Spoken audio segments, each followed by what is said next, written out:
नमस्कार, आपका बहुत बहुत स्वागत है आरएन टीवी नेशनल में। मैं हूं आपके साथ वर्षा शर्मा और रुक करेंगे उत्तर प्रदेश की खबरों की ओर। लखनऊ में बजट सत्र का आखिरी दिन है। मुख्यमंत्री योगी आदित्यनाथ सदन में उपस्थित हैं और विपक्ष द्वारा उठाए गए सवालों का जवाब दे रहे हैं। विपक्ष ने कई मुद्दों पर सवाल तैयार किए, जिसमें राज्य की विकास योजनाएं, बजट खर्च और सामाजिक योजनाओं की समीक्षा शामिल है। सीएम योगी सदन में इन सवालों का जवाब दे रहे हैं और अपनी सरकार की उपलब्धियों को भी साझा कर रहे हैं। करने से पहले इस बजट की जो महत्वपूर्ण बातें हैं, मैं उनकी ओर भी माननीय सदन का ध्यान आकर्षित करना चाहूँगा, क्योंकि तमाम माननीय सदस्य उन सभी की पॉइंट के बारे में जानने की इच्छुक होंगे कि जो कुछ बातें यहाँ पे माननीय वित्त मंत्री जी ने अपने बजट भाषण में कही थी, वह आखिर क्या है और उसके परिणाम कैसे सामने आने वाले हैं। खासतौर पर इंडस्ट्री 5.0 की चर्चा। हम वर्तमान में इंडस्ट्री 4.0 में चर्चा तो करते हैं। आपने आज देखा होगा कि आदरणीय प्रधानमंत्री जी ने देश के अंदर पहली बार एआई इम्पैक्ट समिट दिल्ली के अंदर चल रहा है।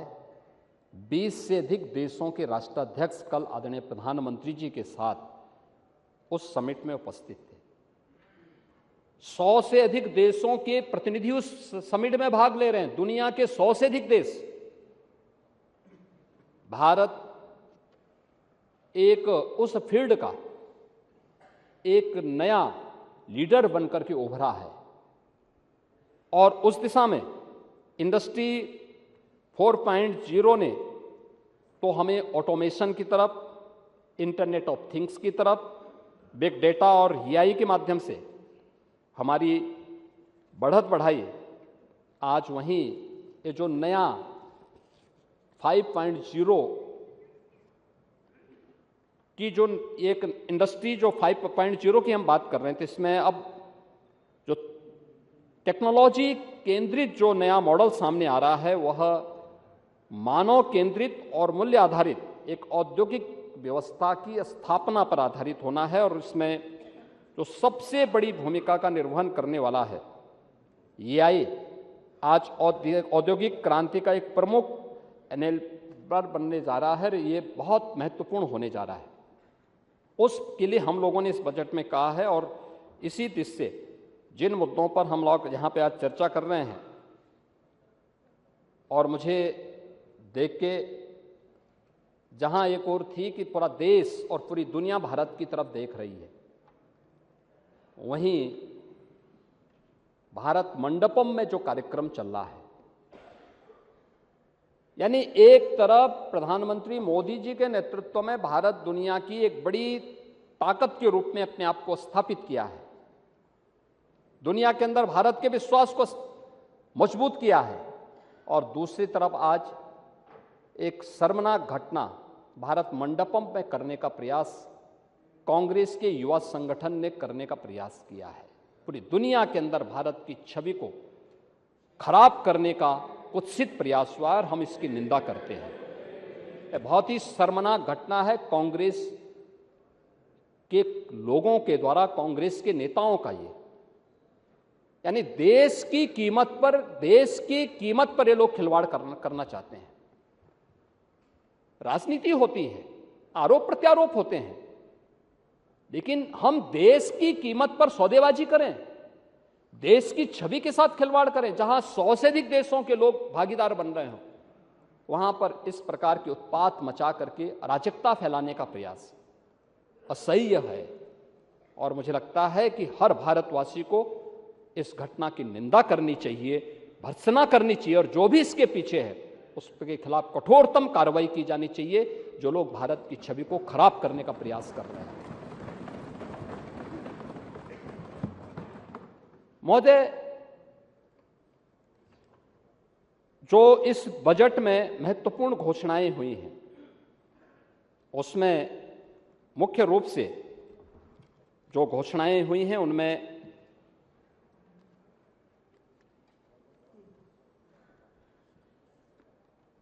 कुछ मुद्दे ऐसे हैं जिन मुद्दों पर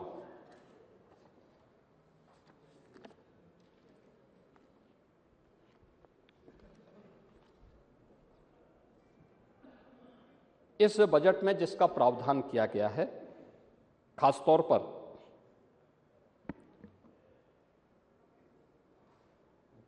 डाटा सेंटर की स्थापना के बारे में हम लोगों ने जो स्टेट डाटा सेंटर अथॉरिटी के गठन की बात की है,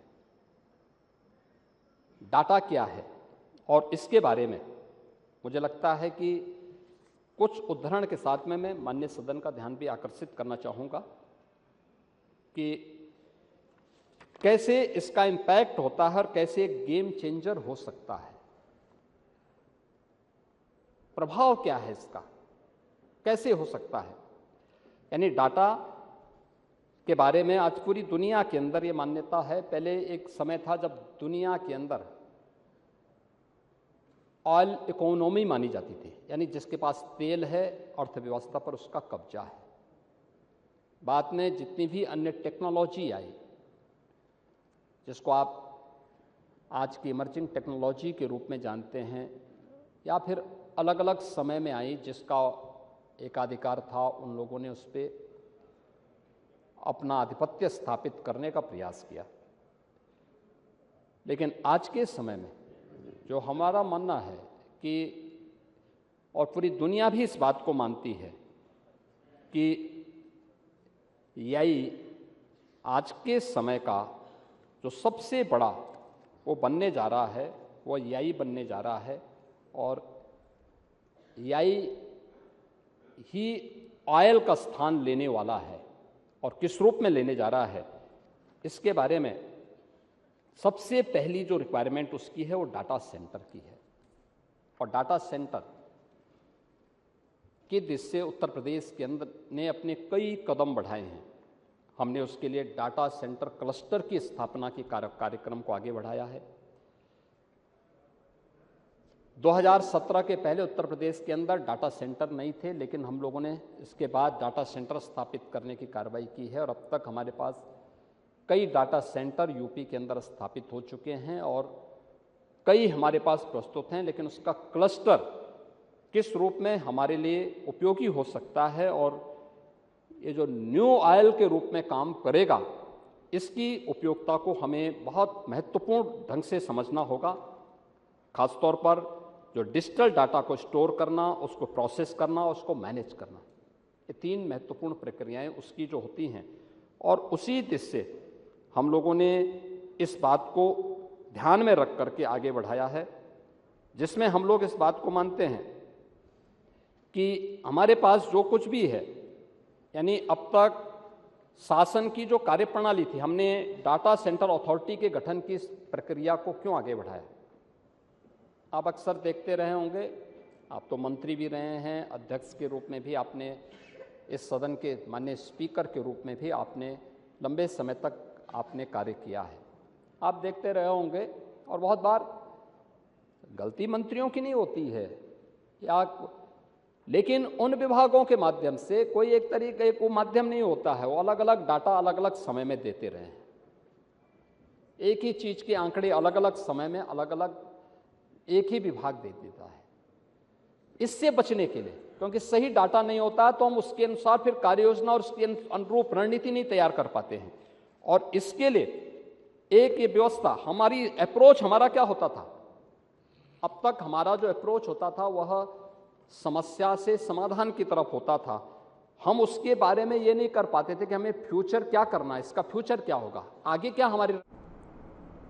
और रुक करेंगे बड़ी खबर की ओर। विदेश दौरे पर CM Yogi Adityanath Singapore Japan में निवेश प्रस्ताव करेंगे पेश। और सबकी बड़ी खबर हम आपको बता रहे हैं, जहां ग्रेटर नोएडा में जापान सिटी सिंगापुर सिटी योजना निवेशकों को यूपी में अवसरों की देंगे जानकारी। और इसके साथ ही योगी आदित्यनाथ का आर्थिक विकास पर जोर यहां दिखता हुआ नजर आ रहा है। इस वक्त की बड़ी खबर हम आपको बता रहे हैं, मुख्यमंत्री योगी आदित्यनाथ सिंगापुर और जापान की यात्रा। और इसके साथ ही बता दें कि इस दौरान सीएम योगी आदित्यनाथ निवेशकों से मुलाकात करेंगे और यूपी में निवेश के अवसरों के बारे में जानकारी देंगे। मुख्यमंत्री निवेश प्रस्ताव को पेश करेंगे और ग्रेटर नोएडा में जापान सिटी और सिंगापुर सिटी बनाने की योजनाओं का परिचय देंगे।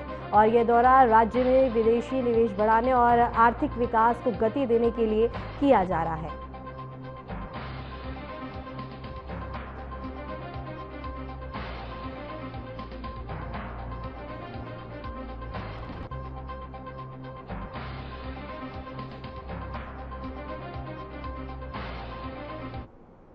रुक करेंगे अगली बड़ी खबर की ओर। यूपी के बरेली में घर के अंदर मदरसे का विरोध, हिंदू परिवार ने मकान बेचने के पोस्टर लगाए हैं। रिहायशी घर में नमाज पढ़ने का विरोध किया गया। गांव में मंदिर मस्जिद नहीं बनाने पर सहमति यहां बनती हुई नजर आ रही है। बरेली के हिंदू परिवारों ने अपने घरों के बाहर पोस्टर लगाकर मकान बेचने की घोषणा की है।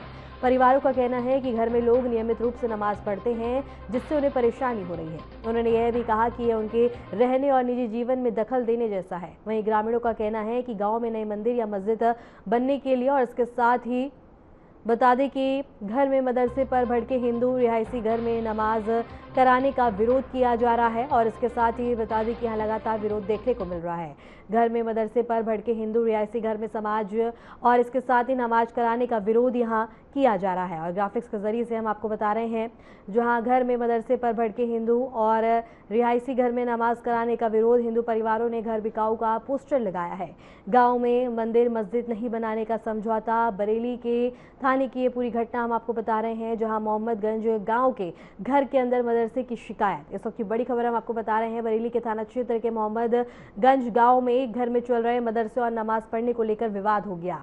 गांव के कुछ हिंदू परिवारों ने विरोध जताया और घर पर बिकाऊ के पोस्टर लगाए हैं। उन्होंने कहा कि रिहायशी इलाके की धार्मिक गतिविधियां नहीं होनी चाहिए और गांव में पहले से यह समझौता था कि नए मंदिर या मस्जिद का निर्माण नहीं होगा। स्थानीय पुलिस ने शिकायत दर्ज कर मामले की जांच शुरू कर दी है।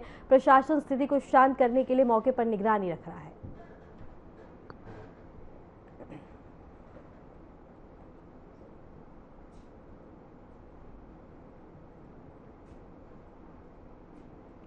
जालौन में सीबीआई ने रेलवे विभाग में रिश्वतखोरी के मामले में 3 कर्मचारियों को गिरफ्तार किया है। लखनऊ की सीबीआई टीम ने एक उरई और 2 चित्रकूट के कर्मचारियों को हिरासत में लिया है। गिरफ्तार अधिकारियों में टीआरडी विभाग के मुख्य इंचार्ज और सीनियर सेक्शन इंजीनियर शामिल हैं। आरोपी की संविदा भर्ती के नाम पर रिश्वत ले रहे थे और जांच में पता चला है कि अधिकारी भ्रष्टाचार में लिप्त थे और सीबीआई ने उन्हें अदालत में पेश किया है। और जालौन में सीबीआई ने रेलवे विभाग में रिश्वतखोरी के मामले में 3 कर्मचारियों को गिरफ्तार किया है। लखनऊ की सीबीआई टीम ने एक उरई और 2 चित्रकूट के कर्मचारियों को हिरासत में लिया। गिरफ्तार अधिकारियों में टीआरडी विभाग के मुख्य इंचार्ज और सीनियर सेक्शन इंजीनियर शामिल हैं। आरोप है कि संविदा भर्ती के नाम पर रिश्वत ले रहे थे और जांच में पता चला है कि अधिकारी भ्रष्टाचार में लिप्त थे और सीबीआई ने उन्हें अदालत में पेश किया है।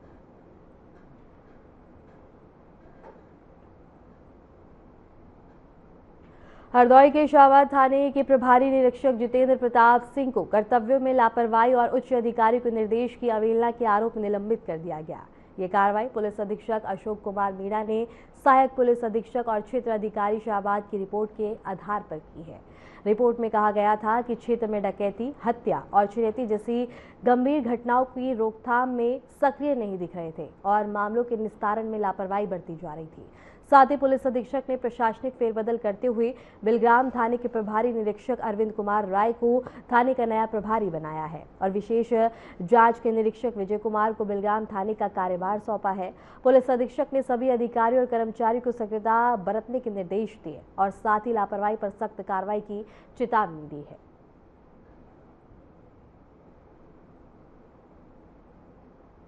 फिलहाल के लिए उत्तर प्रदेश की खबरों में इतना ही और ऐसी उत्तर प्रदेश की तमाम खबरों को जानने के लिए देखते रहिए आरएन टीवी नेशनल।